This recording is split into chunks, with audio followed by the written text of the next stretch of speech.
कैसे हैं? हम ठीक हैं, आशा करते हैं आप भी कुशल मंगल होंगे। आज वैदिक सभ्यता के बारे में संक्षिप्त में हम बात करते हैं। वैदिक सभ्यता को वैदिक काल भी कहते हैं या आर्य की लोगों की सभ्यता या आर्य सभ्यता के नाम से भी जाना जाता है। आर्य लोग यानी मध्य एशिया अर्थात माइनर से भारत आए थे। मैक्स मुलर जी के द्वारा कहा गया है। आर्य सर्वप्रथम पंजाब एवं अफगानिस्तान में बसे और आर्यों द्वारा विकसित सभ्यता ग्रामीण सभ्यता थी।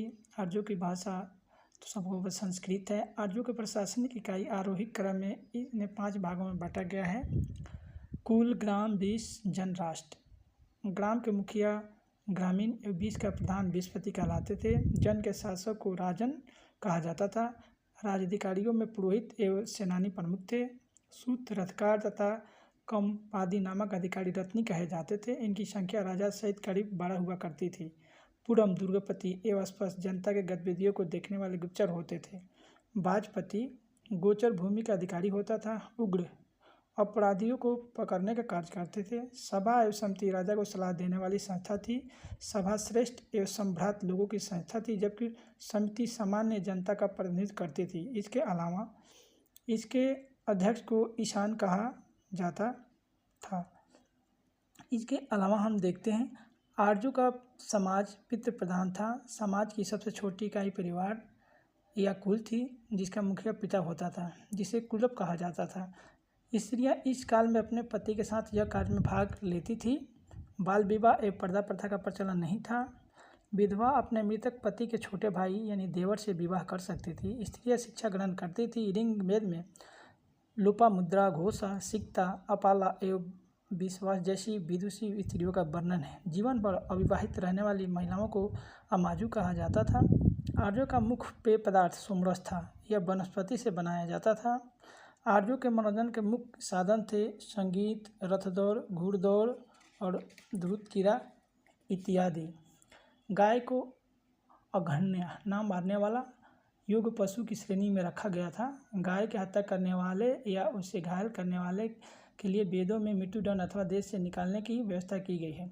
आर्यों का प्रिय पशु घोड़ा एवं सर्वाधिक प्रिय देवता इंद्र थे। आर्यों द्वारा खोजी गई धातु लोहा थी, जिसे श्याम अयस्क कहा जाता था। तांबे की लोहित अयस्क कहा जाता था। लेन देन में वस्तु विनिमय प्रणाली प्रचलित थी।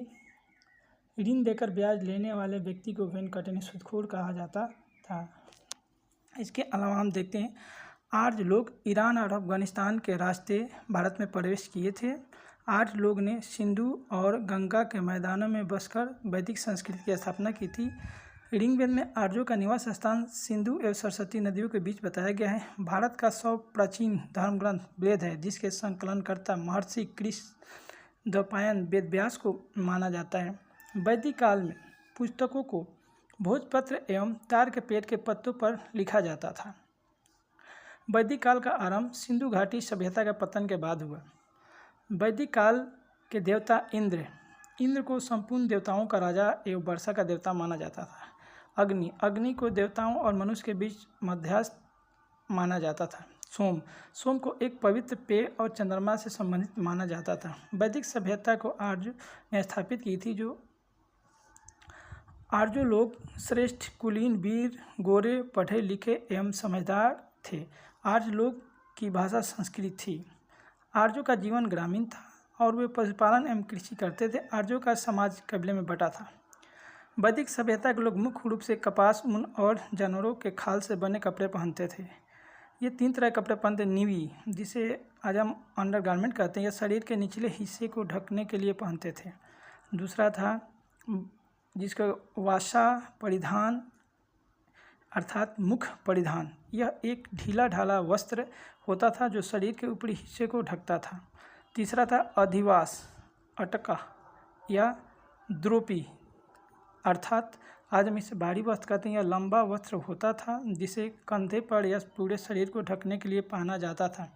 वैदिक सभ्यता के लोग का मुख्य फसल जौ, चावल और गेहूँ था। वैदिक सभ्यता के लोग गाय और बैल अपने साथ लाए थे। यहाँ तक कहा जाता है घोड़े भी लाए थे। वैदिक सभ्यता के लोग का मुख्य भोजन जौ यानी यौ था। वैदिक सभ्यता के लोग तांबा, सोना और चांदी धातुओं से परिचित थे। वैदिक सभ्यता में शिक्षा मौखिक रूप से दी जाती थी। वैदिक काल में समाज पितृवंशीय था। समाज 4 वर्णों में विभाजित था। पहला था ब्राह्मण, जिनका काम था, ये पढ़े लिखे विद्वान होते थे, जिनका काम था पढ़ाना। और दूसरे थे क्षत्रिय, जिनका काम था देश का रक्षा करना। तीसरा था वैश्य, जिनका व्यापार काम था। चौथा शूद्र, इनका काम था तीनों वर्ग जातियों को सेवा करना। वैदिक सभ्यता के लोगों ने ही पहले जंगलों को काटकर कृषि योग्य भूमि बनाने की कला आरंभ की थी। वैदिक काल में कौरों को बलिया भाग भी कहा जाता था। इस सभ्यता की जानकारी हमें वेदों से मिलती है, इसलिए इसे वैदिक सभ्यता भी कहा जाता है। वेदों के द्वारा ही प्राचीन आर्यों के सामाजिक दशा, सांस्कृतिक दशा, आर्थिक एवं राजनीतिक जीवन के बारे में जानकारी मिलती है। थैंक यू दोस्तों।